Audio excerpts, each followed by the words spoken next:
क्या? वो और मैं एक बात और कहूँगा, ये जो आप ऐसे से बात पूछते हैं ना कि आज तक कोई न्यूज़ वाला पूछने वाला भी नहीं है। और आपका भी दिमाग खोपड़ा नहीं खोपड़ी है आपका भी सर जी। कितना पढ़ ले, बीए पास के लिए, डीए पास के लिए, तो बीए पास के लिए तो तोके कुटाऊ जाए। तो पढ़ाई लिखाई में नहीं लिखा है कि पढ़ लिख के माँ बाप को ठोकर मार दो, वो पढ़ाई बेकार है। पढ़ाई लिखाई करके इतना मत बन जाओ कि उसमें कहाँ लिखा है कि बीवी का गुलाम बन जाओ। पढ़ाई लिखाई में कहाँ किया है कि किसी परिवार किसी गरीब आदमी को शोषण करो।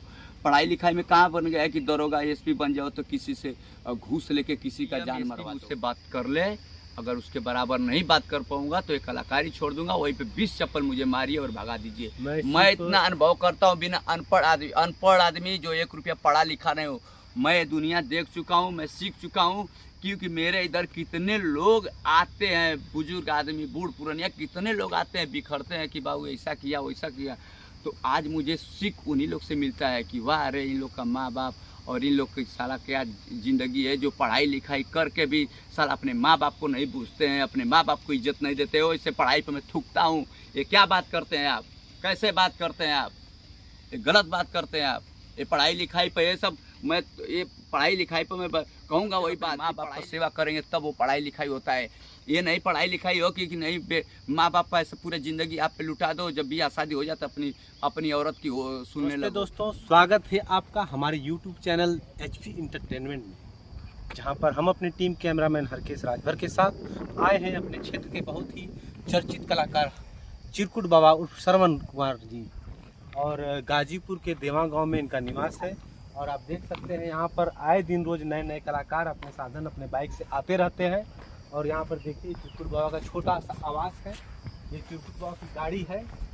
और ये चिरकुट बाबा का जो शूटिंग होता है उसका लोकेशन है। ये चिरकुट बाबा यहीं निवास करते हैं अपने कलाकारों के साथ। और आइए देखिए ये चिरकुट बाबा का जिम वर्कआउट करने का सेटअप है। ये बाबा का आप देख सकते हैं छोटा सा बगीचा है, ये बाबा का मुर्गी फार्म है। और आइए आपको ले चलते हैं हम डायरेक्ट चिरकुट बाबा से मिलाते हैं। बाबा नमस्ते।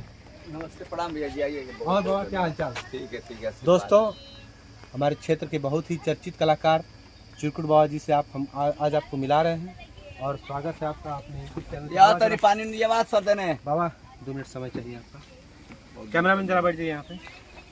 पहले बात कैमरा मैन को भी पैर छू के प्रणाम और आपको भी पैर छू के प्रणाम। ये तो बाबा आपकी महानता है, पैर छू के प्रणाम करने की हमारी हैसियत नहीं है। पैर छू के प्रणाम, जो भी हमारा वीडियो देख रहा है, जो भी न्यूज़ देख रहे हैं, सबको पैर छू। और सबसे पहले बाबा मैं आपका धन्यवाद देना चाहूँगा कि आपने अपना बहुमूल्य समय निकाल कर हमारे चैनल को दिया, इसके लिए हमारा चैनल आपका बहुत बहुत धन्यवाद। आशीर्वाद।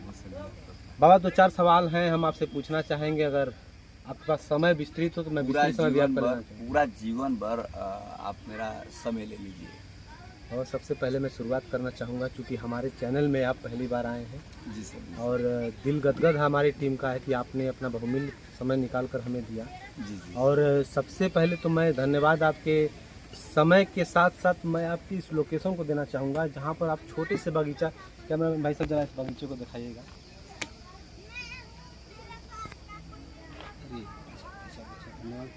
जहाँ पे आपने जहाँ पे लोग पेड़ कटवा रहे हैं जी, और आप अपने छोटे से ही कुटिया में जी देख रहे हैं कि 3 आम यहाँ है, पपीता है, गुड़हल का फूल है, केला का फूल है, नींबू है, नीम है, 3 नीम लगाए हैं। आप ऑक्सीजन का विशेष ध्यान दे रहे हैं। पर्यावरण के प्रति आपका बहुत ज़्यादा लगाव दिख रहा है हमको यहाँ पे। नींबू इसके बारे में क्या कहना चाहेंगे बाबा? पर्यावरण के बारे में आप क्या कहना चाहेंगे बाबा? आपका लगाव हम देख रहे हैं, बगीचा जिस हिसाब से लगाए हैं आप, पेड़ इधर हैं, पौधे हैं, बड़ा लगाव आपका पर्यावरण पे, इसके बारे में आप क्या कहना चाहेंगे? इसका मतलब ये पहली बार कोई न्यूज़ वाला भैया जी हमसे पूछे हैं। ये बहुत बढ़िया आपका जो सोच है पूछने और जांचने का, बहुत बढ़िया सोच है। और मैं इसके लिए पेड़ पालो लगाता हूँ, क्योंकि ये पेड़ पालो ऐसा चीज़ है कि आज वीआईपी जीने के लिए पेड़ पालो का काट के घर बनाना, ये हम लोग के ज़िंदगी का असली पहला कारण जीवन का नाश ये। और इसके लिए पेड़ मैं लगाया हूँ। हमारा एक बच्चा है, हर पेड़ लगाया हूँ कि कोई पेड़ पूछ दे हमारे बच्चा से तो वो हिचकिचाए ना, बेफिक्र बता दे कि नहीं ये पेड़ है उसके, और इसके लिए कि पहचान यहाँ पे मिले मेरे बच्चे को कि ये पेड़ फलाना है, ये पेड़ अमरूद है, ये फलाना पेड़ है, ये सब उसको भी पहचान। और ये पेड़ लगाने का मतलब मैं यहाँ पे खट लेके सोता हूँ, इतना ठंड लगता है, इतना महसूस होता है कि ऐसा लगता है एसी फेल है। और पेड़ जो काटते हैं सबसे बड़ा बेवकूफ़ होते हैं। पेड़ से ही असली जीवन है और पेड़ से ही असली मोहब्बत है, प्यार है।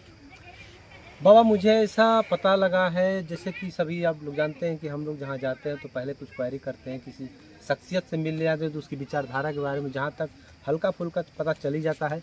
हमने सुना है बाबा कि आपके परिवार में किसी का जन्मदिन जब आता है, या आपकी वाइफ हो या आपका हो या आपके बच्चे का जन्मदिन आता हो, उसके उपलक्ष्य में आप एक वृक्ष कहीं ना कहीं जरूर लगाते हैं। साथ ही आप 10 वृक्ष कम से कम कि 11 वृक्ष आप शायद डोनेट करते हैं, गाँव में इधर उधर बांटते हैं शायद, फलदार वृक्ष। ऐसा कह सकते हैं बाबा? मैं कम से कम करोड़ों पेड़ बांट चुका हूँ, करोड़ों। और एक हमारे हरकेश राजभर हैं, उनका भी परसों चौथा दिन बर्थडे था। अच्छा। वो भी 150-200 पेड़ अपने हाथों से, वो भी बेचारों पैसा लगाए, हम लोग जा के हर मंदिरों में मैं पेड़ लगाया।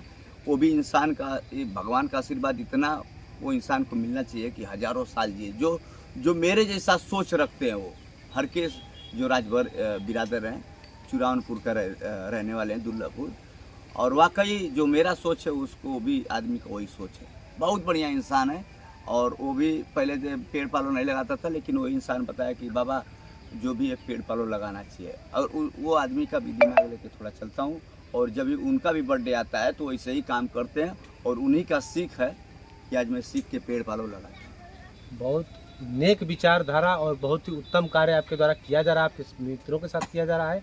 इसके लिए मैं धन्यवाद देना चाहूँगा बाबा। और ये एक सीख है समाज के लिए। एक सीख ये है कि कैसे किसी न किसी बहाने, जैसे होता है ना कि लोग बहाने खोजते हैं कि कोई काम करने का बहाना मिले, तो कम से कम आपके जन्मदिन में एक बहाना तो मिल रहा है कि नहीं आपका जन्मदिन है तो एक वृक्ष लगाना चाहिए। जैसे आपकी उम्र बढ़ेगी, अगर माना जाए तो बढ़ रही है, माना जाए तो घट रही है, जैसे जैसे आपका उम्र बढ़ेगा घटेगा, यानी बढ़ेगा तो आपका पेड़ भी बढ़ेगा। और साथ साथ जो हमारी धरती पे ऑक्सीजन की मात्रा कमी है, ऑक्सीजन की मात्रा की पूर्ति होगी, ऑक्सीजन की मात्रा भी बढ़ेगी। ये तो बहुत ही सराहनीय कार्य है बाबा। अच्छा बाबा, पेड़ का तो लगाव आपके देखा हमने। जी सर। अभी देखें कि मैं यहाँ पे आया, आपके आने के बाद जी। यहाँ पे 2-4 कुत्ते थे, 2-4 बच्चे थे, यानी कि पिल्ले, अब बिल्लियाँ एक साथ खेल रही थी और आपको देखते ही आपके पास चली गई। अच्छा, इनके भी कोई जादू कर दिए हैं क्या? जिस तरह आपके फॉलोअर हैं, फैन फॉलोअर हैं, इन पे भी कोई जादू कर दिए हैं क्या? वो, और मैं एक बात और कहूँगा, जो आप ऐसे से बात पूछते हैं ना कि आज तक कोई न्यूज़ वाला पूछने वाला भी नहीं, और आपका भी दिमाग खोपड़ा नहीं खोपड़ी है, आपका भी सर जो भी है। कहने का मतलब ये ज़िंदगी में, अच्छा ही बताइए, कितना भी कोई ख़राब इंसान रहता है, कितना भी कोई ख़राब रहता है, मंदिरों में जाता है तो वो आदमी इंसान क्या मांगता है? मुझे सुख दो, अच्छा दो, प्यार दो, समाज दो, हे भगवान मुझे रक्षा करो। वहाँ बंदूक गोली की बात नहीं करते। नहीं। यही बात है। ये जो हमारा ये शूटिंग सेंटर है, ये समझ लीजिए एक मंदिर के जैसा है हमारा। अब जो भी कलाकार करता है उसके सरस्वती जी वास करते हैं, उनके अंग में, हर देह में, शरीर में जो भी है। तो यहाँ पे बिल्ली, कुत्ता, खरगोश, चिड़िया, हर चीज़ एक बाबा जैसे हमने यहाँ पे देखा है, आने पर पर्यावरण प्रेमी आप सिद्ध हो गए, पशु प्रेमी भी आप सिद्ध हो गए। कहीं ना कहीं मैं देख रहा हूँ आपके साथ कम से कम 10 या 12 की संख्या में यहाँ पे लोग यहाँ पे हैं। क्या ये लोग वैसे ही घूमने आते हैं या इनको रोजगार के प्रति से आपने कुछ योगदान दिया रोजगार की तरफ? तो भैया बड़ा खतरनाक सवाल पूछा था ना, धीरे का छोड़ा था धीरे। पहली बार ऐसा न्यूज वाला है भैया कि दही में चीनी डाला जाला तो तू तो बेलिए डाल के एकदम करिया कर देला शरीर के हमारे। तो भैया जी ये सब आप किसी कलाकार से पूछ लीजिए ना, यहाँ कोई घूमने नहीं आता। अच्छा। सब लोग काम करते हैं, पेमेंट लेते हैं, घर पे जाते हैं, सब एक सरुआ आदमी, घर फैमिली वाले हैं सब। हाँ। जी बाबा, ये तो एक तरह से देखा जाए तो बहुत बड़ा कार्य है कि एक पिछड़ा इलाका में लोगों को कुछ ना कुछ रोजगार, और इस तरह का रोजगार दे रहे हैं कि एक तरह से पब्लिसिटी उनको मिल रही है, और ये बड़ा सराहनीय कार्य है। और इसके लिए भी मैं आपको धन्यवाद देना चाहूँगा। कम से कम छोटे इलाकों में अगर 10 लोगों को रोज़गार दे रहे हैं, अगर 20,000 सैलरी दे रहे हैं आप, 20,000 सैलरी होगी बाबा उनकी? किसी का 18,000 है, किसी का 21,000 है, किसी का 12,000 है, किसी का 10,000। यानी जैसा काबिलियत वैसा तनख्वाह दे रहे हैं। वैसा काम। तब भी बाबा ये बहुत बड़ा एक तरह से जहाँ पे इस चुनाव में रोज़गार ही मुद्दा रहा जी कि रोज़गार नहीं है, रोज़गार नहीं है, जी और आप डिजिटल इंडिया को प्रोत्साहन दे रहे हैं अपने कलाकारी के माध्यम से, साथ साथ और डिजिटल इंडिया के माध्यम से आप 11 से 12 लोगों का परिवार चलाने का महान कार्य कर रहे हैं। ये एक बहुत बड़ी उपलब्धि है बाबा आपकी। देखिए, कहने का मतलब आजकल महंगाई कुछ है नहीं, सिर्फ आदमी बोल बोल के महंगाई कर दिया है आदमी लोग। कहने का मतलब है कि आजकल इस समय का युग जो इंसान इस समय का है, कोई अपने हाथ से औरतें जो शादी इस समय कर रहे हैं लड़के लोग, चाहे इस समय की औरतें धान कूटना नहीं जानती हैं, न जांता से पीसना जानती हैं, और लड़के लोग इतना औरतों से प्यार कर लेते हैं कि ये बिखरने का और महंगाई का बर्बाद होने का ये पीढ़ी संदेश से लोग दे देते हैं पहले ही। मुझे समझ में यही आ रहा है आपकी बात, जैसे पुराने लोग कहते थे कि इतना कमाओ जी कि कोई चीज़ खरीदने वक्त आपको सस्ती लगे। कहने का तात्पर्य है कि आपके पास आमदनी रहेगी तो कोई चीज़ आपको महंगा नहीं लगेगा। और आप इस चीज़ कम शब्दों में पूरी बात यह कदम जिसको मैं डिस्क्राइब कर रहा हूँ इस चैनल में, विस्तार कर रहा हूँ जी कि औरतों के पीछे लड़के लोग दीवाना जो हो जा रहे हैं, उसके चक्कर में कहीं कमाने नहीं जा रहे हैं, नहीं जिससे कमाने। आर्थिक स्थिति उनके परिवार की कमज़ोर हो रही है। और आपके बेइज्जती कहने हो के रहा है। अनुसार जब कमज़ोर हो रही है तो उनको महंगाई दिख रही है, और सफ़ेद अगर देहाती भाषा में कहा जाए तो हुल्ला कर रहे हैं लोग। अच्छा, ये बताइए, हुल्ला कर रहे हैं कि मैं महंगाई। इतना बताया, जितना प्यार इस समय लड़के एक लड़की से प्यार करते हैं, इतना प्यार कि जहर खा के मर जा रहा है, कोई फांसी लगा रहा है, किसी का जान मार दे रहा है, इतना प्यार तो 20 साल पहले नहीं था, सिर्फ लड़की के माध्यम से बता रहा हूँ। और इतना जो प्यार कर रहे हैं लोग, इतना अगर माँ बाप से प्यार करते हैं ना तो इतना महंगा ही नहीं रहता। और जितना ये लोग लड़की से प्यार करते हैं, इतना अगर अपने कामो धंधा से प्यार करते हैं ना तो ये महंगा ही नहीं जाते। ये सिर्फ ये अब ये सब सिस्टम बना गया। अब ये क्या है, अब कोई लड़का हो गया, सरकारी नौकरी पा गया, तो अब लड़की पे शोषण करना चालू। अब पूछिए कैसे हुआ? अब ये बताइए कि जब एक लड़की, किसी घर गरीब की लड़की रहती है और चाहे धनी घर की रहती है, तो लड़की का बाप अपने लड़की का घर बसाने के लिए अपने बीवी का गहना बेच देता है, जमीन बेच देता है, पैसा उधारी पर ले लेता है, अपने घर के लड़की का घर बसाने के लिए अपना उसका बाप बेघर हो जाता है। बाबा मैं यहाँ पे आपको रोकूंगा जी, एक थोड़ा सा मेरे दिमाग में उलझन है। हम कह रहे हैं कि वो बाप क्यों अपना घर का गहना बेच रहा है, क्यों अपना खेत गिरवी रख रहा है, क्यों अपने आप को परेशान कर रहा है, क्यों नहीं उस लड़की अपने हैसियत के हिसाब से कहा जाता है ना कि जितना चादर हो उतना पैर फंसारिए। हम करें क्या जरूरत है सरकारी लड़के से शादी करने की? आपका कहने का तात्पर्य मुझे लगता है यही है कि सरकारी जॉब पा जा रहे हैं तो प्रताड़ित कर रहे हैं लड़की या लड़की के माता पिता को। उसी का तो हम कह रहे हैं कि अगर उनका चादर छोटा है तो कम जगह पैर फैलाएं, क्यों बड़ा पैर फैला रहे हैं? ठीक है, अगर देखिए हमारा अब मीट मच्छी मैं खाता हूँ, आप मीट मछली नहीं खाते, तो अंतर मिला कि नहीं मिला? बिल्कुल बिल्कुल। तो एक दिमाग को किसी के एक दिमाग कर सकते हैं? नहीं कर सकते। नहीं तो कर अब बस इस चीज़ का सोच है, अगर एक दिमाग का पूरा अगर आदमी हो जाता है, ये तो महंगाई नहीं रहता, किसी में झगड़ा नहीं होता। अच्छा अगर- बाबा जी। एक चीज़ मैं यहाँ पे रुकूंगा आपको, ये बता दीजिए, हमारे यहाँ थोड़ा सा कंक्लूजन करिए हमको जी कि जिसे अगर हर माता पिता, जी लड़की का हर माता पिता जी दहेज इकट्ठा करने के लिए अपना घर का गहना बेच दे, खेत बेच दे और सरकारी लड़कों को केवल चुने, ठीक? उसका भी मैं सरकारी कारण- नहीं बाबा, मैं सुनिए, बात एक मेरी सुनिए। मिनट। सरकारी लड़कों को केवल चुने, तो वो लड़के कहाँ जाएं जो सरकारी नौकरी नहीं करते, जो अपना धंधा पानी करते हैं, जो कहीं प्राइवेट कमाते हैं, उनका क्या होगा? वही तो जरा बता उन पे रहे- प्रकाश नहीं, डालिए वो। उनका बात बाद में डाल रहा हूँ, पहले इसका बात पूरा कर लीजिए।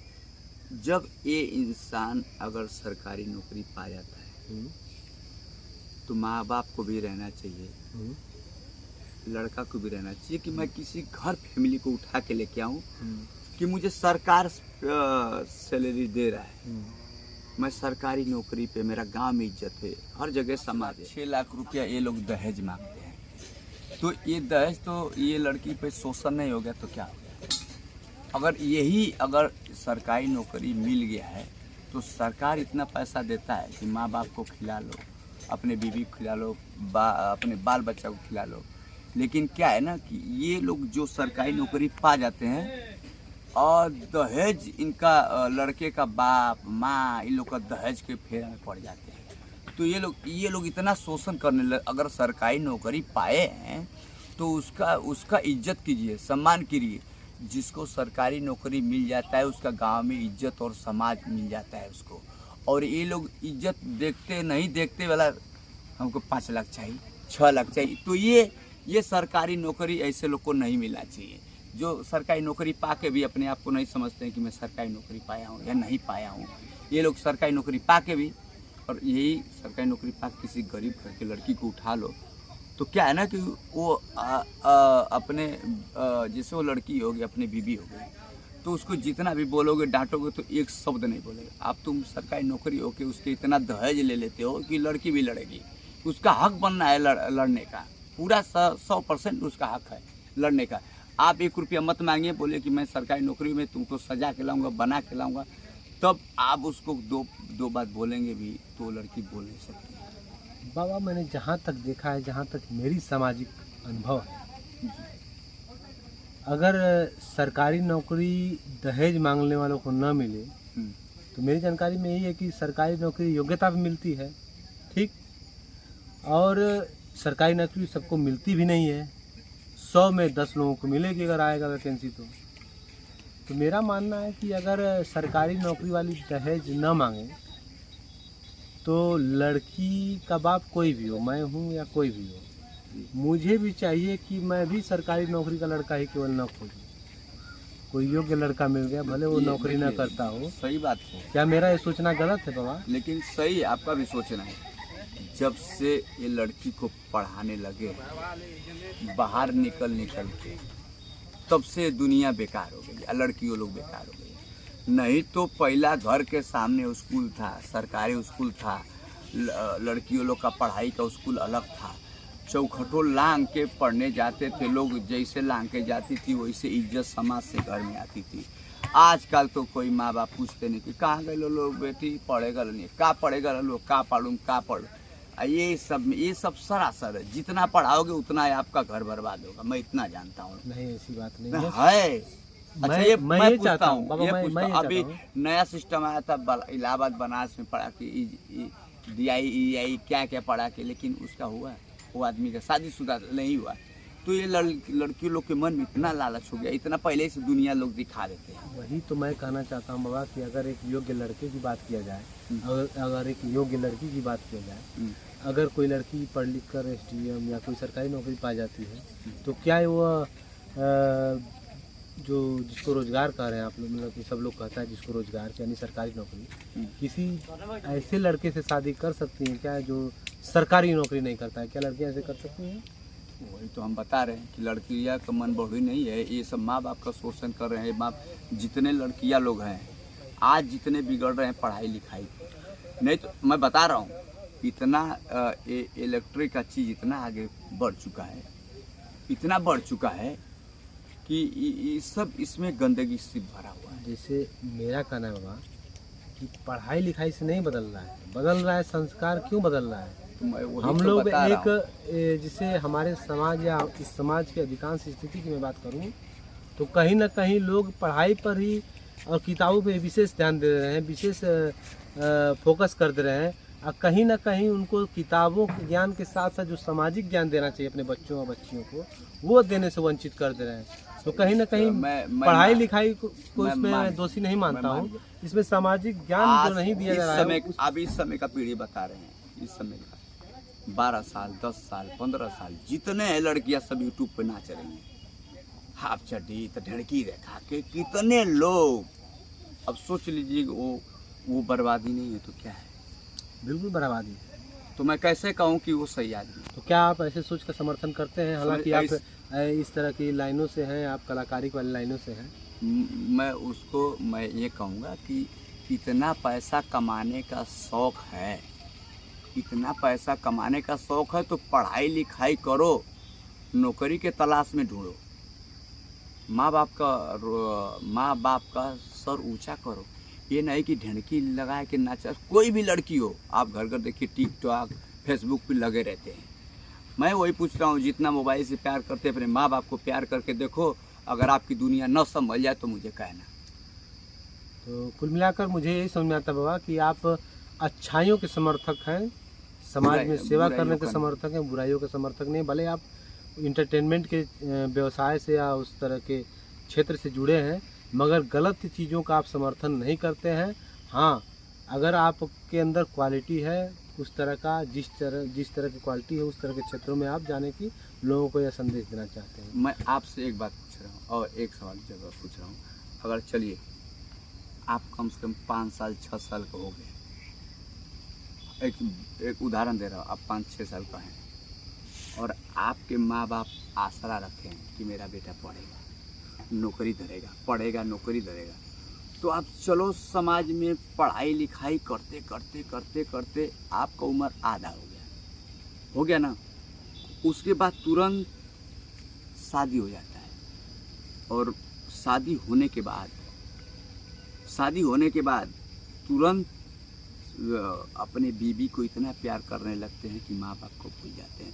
तो इससे पढ़ाई पे मैं थूकता हूँ कि वो इससे पढ़ाई पे लिखाई पे, सुनिए एक बार बात सुनिए, पढ़ाई लिखाई पे ध्यान रखने वाले जितना पढ़ाई पे ध्यान रखते हो अपना माँ बाप का भी ध्यान रखिए। और यही पढ़ाई क्या होता है ना, मैं वही बात आपसे कह रहा हूँ बाबा कि जो जिस चीज़ का आप खंडन कर रहे हैं जी, तो सीधे आप पढ़ाई लिखाई पे आरोप डाल दे रहे हैं, जबकि ये पढ़ाई लिखाई से अलग चीज़ है। एक संस्कार जो होता है वो किताबों से नहीं मिलता है बाबा। नहीं, किताबों से एक हमें समझ मिलती है, हमें एक परख मिलती है, जिससे हम चीज़ों को परख सकते हैं, ज्ञान से हम परख सकते हैं। और अगर हमारे माता पिता या हमारा समाज जो सामाजिक ज्ञान हमको देनी चाहिए, संस्कार सिखानी चाहिए, वो कहीं ना कहीं आजकल के गार्जियनों की कमी है। वो वंचित कर रहे हैं अपने बच्चों से और किताबी ज्ञान दे रहे हैं, जिसकी वजह से आपको इस तरह नहीं, आप चलिए आप सरकारी नौकरी पा गए, पढ़ाई लिखाई कर ली, तो मैं आपसे पूछता हूँ कि पढ़ाई लिखाई कर लिए, सरकारी नौकरी पा गए, तो इसका किसका देन है? माँ बाप का देन है। अपना कमाई पूरा आपके ऊपर झोंक देता है, हर चीज़ झोंक देता है, और वही शादी ब्याह हो जाता है और आपकी माँ 2 बात सिर्फ बहू को बोल देती है कि हे बहू ऐसे काम मत कर। वो फुसला चढ़ा के चलते तो पूछना चाहिए वो भी इंसान के कि करे मैं ऐसे काहे बोला, लेकिन तुरंत माँ बाप को डांटना चालू हो जाता है। उसका माँ बाप का सपना टूट जाता है कि मैंने गलत किया हूँ पढ़ा लिखा के, कि मेरा बेटा सरकारी नौकरी पा के भी मेरा कुछ हुआ नहीं है। मैं हर लोग को देखा हूँ। ये बाबा देखिए, ये एक निजी सोच होती है, इसमें पढ़ाई लिखाई का कोई विशेष योगदान नहीं है। कि पढ़ाई लिखाई यह नहीं कहती है कि या शिक्षा यह नहीं कहती है कि आप ये करिए, वो तो सामाजिकता का अनुभव कम होता है। मैं अनुभव से जीता हूँ, मेरा 1 रुपया तक पढ़ाई नहीं है। 1 रुपया मेरे से कोई डीएम एसपी मुझसे बात कर ले, अगर उसके बराबर नहीं बात कर पाऊंगा तो एक कलाकारी छोड़ दूंगा, वहीं पे 20 चप्पल मुझे मारिए और भगा दीजिए। मैं इतना अनुभव करता हूँ, बिना अनपढ़ आदमी जो 1 रुपया पढ़ा लिखा नहीं हो, मैं दुनिया देख चुका हूँ, मैं सीख चुका हूँ। क्योंकि मेरे इधर कितने लोग आते हैं, बुजुर्ग आदमी बूढ़ पुरानिया कितने लोग आते हैं, बिखरते हैं कि बाबू ऐसा किया वैसा किया। तो आज मुझे सीख उन्हीं लोग से मिलता है कि वाह अरे इन लोग का माँ बाप और इन लोग की साला क्या ज़िंदगी है, जो पढ़ाई लिखाई करके भी साला अपने माँ बाप को नहीं पूछते हैं, अपने माँ बाप को इज्जत नहीं देते हो। इससे पढ़ाई पर मैं थूकता हूँ। ये क्या बात करते हैं आप, कैसे बात करते हैं आप, ये गलत बात करते हैं आप। ये पढ़ाई लिखाई पर ये सब, मैं ये पढ़ाई लिखाई पर मैं कहूँगा वही बात कि पढ़ाई लिखाई करते हुए अपने माँ बाप का सेवा करेंगे तब वो पढ़ाई लिखाई होता है। ये नहीं पढ़ाई लिखाई हो कि नहीं माँ बाप का ऐसे पूरी ज़िंदगी आप पे लुटा दो, जब भी शादी हो जाता अपनी औरत की सुनने लगो। माँ बाप का भी तो सपना होगा। बाबा मैं आपकी बातों से समर्थन हूँ, और कहीं ना कहीं आपको जो पीड़ा है, ऐसा प्रतीत होता है कि आप समाज सेवा में इतना रम गए हैं कि समाज में होने वाली जो कुकृतियाँ हैं उसका आप विरोध करते हैं। और आपको यही समझ में आता है कि जैसे मैं अगर पढ़ा लिखा नहीं हूँ तो ऐसा नहीं है कि मुझे ज्ञान नहीं हुआ है समाज को परखने का और सामाजिक शिष्टाचार का ज्ञान नहीं हुआ है। मैं आपकी भावनाओं को समझता हूँ और कदर भी करता हूँ। पहले वही बात, कोई लड़का हो जाता है लड़की देखने तो लड़की को नहीं देखता है साला। ए कितना बढ़िया घर है, ओकर खेत है, ससुर लोग खेतवा लड़किया के ले लिया। उसको जायरे अगर कोई समझदार इज्जतदार आदमी होगा तो पूछेगा, पहला पढ़ाई लिखाई नहीं पूछेगा, पूछेगा कि बहनी बिटिया तू 2 लोग हमारे घर का फैमिली है, 10 लोग को खिला सकते हो, बना सकती हो, झाड़ू पोछा कर सकते हो, वो समझदारी होता है। पढ़ाई लिखाई आज तक लड़के लोग कितनी पढ़ ले, BA पास के लिए, DA पास के लिए, तो BA पास के लिए तो तोके कुटाऊ जाने ले। बाबा मेरे कहने का मतलब है कि जो लोग पूछता है ऐसा, जी या तो वही पूछता होगा जिनके पास परिवार छोटा हो, और जो जिसको जिस चीज़ की आवश्यकता होती है उसी चीज़ के बारे में पूछता पहले है। हम अगर मुझे आवश्यकता है कि मेरे परिवार संयुक्त पहले परिवार है। हम लोग का माँ पढ़ी नहीं थे, हम्म, और 10-15 लोग को अकेले चलाती थी। बिल्कुल बिल्कुल। 2 बजे उठ के 3 बजे 4 बजे तक भोर तक ले जाता पीसती थी, गेहूँ पीसती थी, धान कुटती थी, तब सबका पेट चलता था, हम लोग का भी चलता था। आज के युग में ये बता रहा हूँ, ये पीढ़ी का जो पढ़ाई लिखाई बात कर रहे हैं ना, किसी लड़की को पढ़ाई BA पास करवा दो और बोल दो कि बेटा आपको कूटना है, धान कूट के आपको 10 फैमिली चलाना है, 10 उसके पास 10 मर्द होगा, 10 मर्द होगा, ये लिख लीजिए। ये पढ़ाई लिखाई का जीवन नाश है, इतना दिमाग में रख लीजिए। मैं आज भी कहता हूँ कि अगर वही तो बता रहा हूँ कि ये लोग चूल बर्तन करना नहीं चाहती है, ना किसी का जूठा धोना चाहती है, ना घर फैमिली चलाना चाहती है।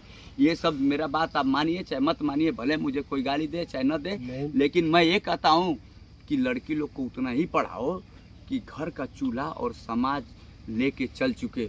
हमारी माँ क्या चाहती है कि हमारा बेटा का बीवी आएगी तो हमारा सेवा करेगी, सर पे तेल डालेगी, पैर दबाएगी, 2 रोटी खान।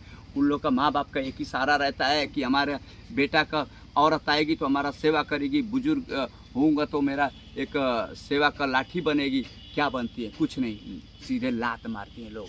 वैसे पढ़ाई तो मैं थूक करता हूँ, क्या बात करते हैं। जैसा बाबा मैं बताता हूँ, जैसा कि लोग होता है कि आजकल भविष्य सोचते हैं। पहले क्या था कि भविष्य नहीं सोचते थे।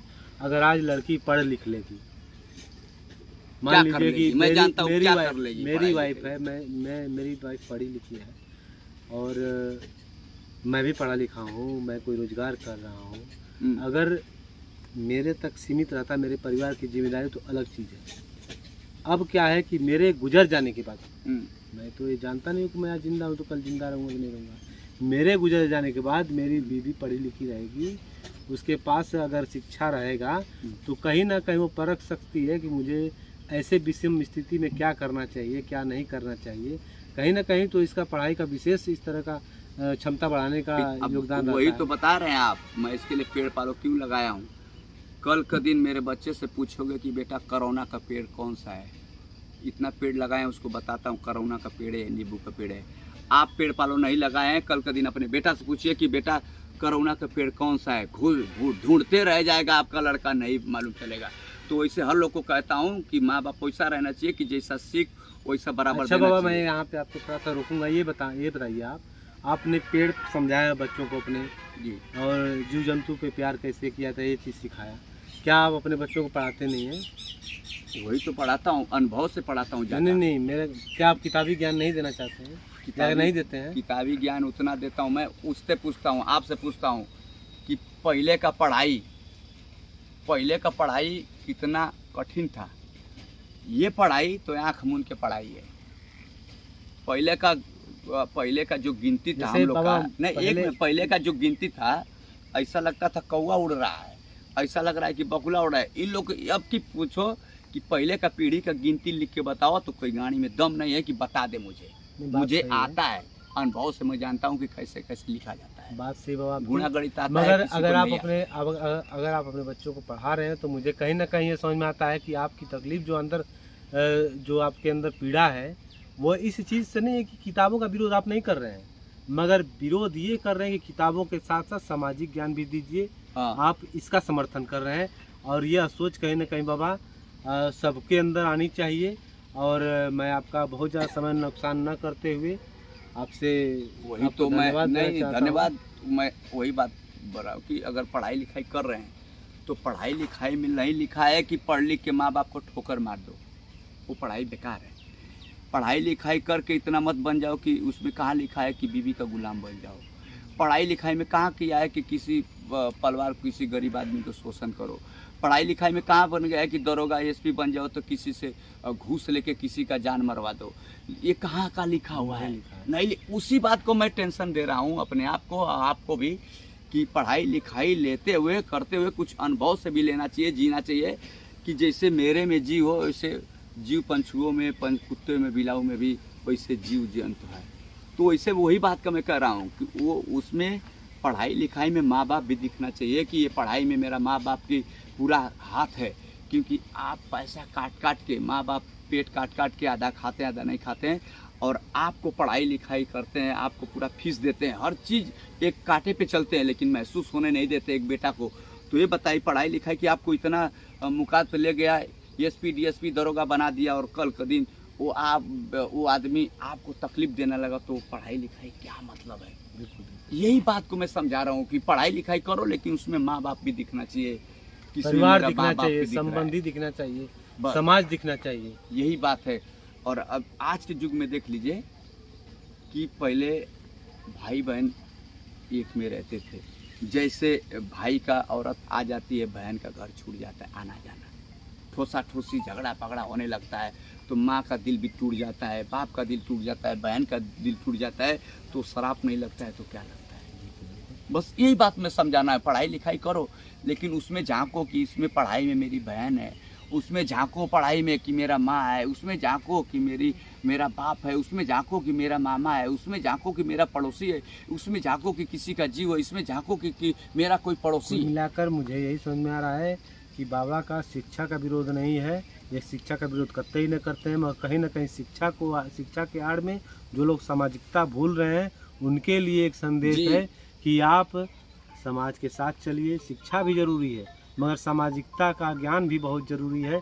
तो दोस्तों इसी के साथ इस पार्ट को हम ख़त्म करते हैं कैमरामैन हरकेश राजभर जी के साथ। और आपने अपने समय दिया बाबा, बहुत बहुत धन्यवाद आपका। अगली कड़ी में जल्द ही बाबा से मुलाकात कराएंगे और बाबा के विचारधारों को हम विस्तार से समझेंगे। एक बात और, पढ़ाई लिखाई करो, साफ सुथरा से रहो। कोई आदमी गिर जाता है तो ये ना देखो कि पिया है कि खाया है, उसको अपने जगह पे पहुंचा दो। मैं यही कहूँगा कि हर लोग से कि जहाँ माँ बाप है वहाँ में ज़िंदगी सब कुछ है। जय हिंद, जय भारत। यूपी बिहार को पैर छू के पढ़ाओ। धन्यवाद बाबा। धन्यवाद।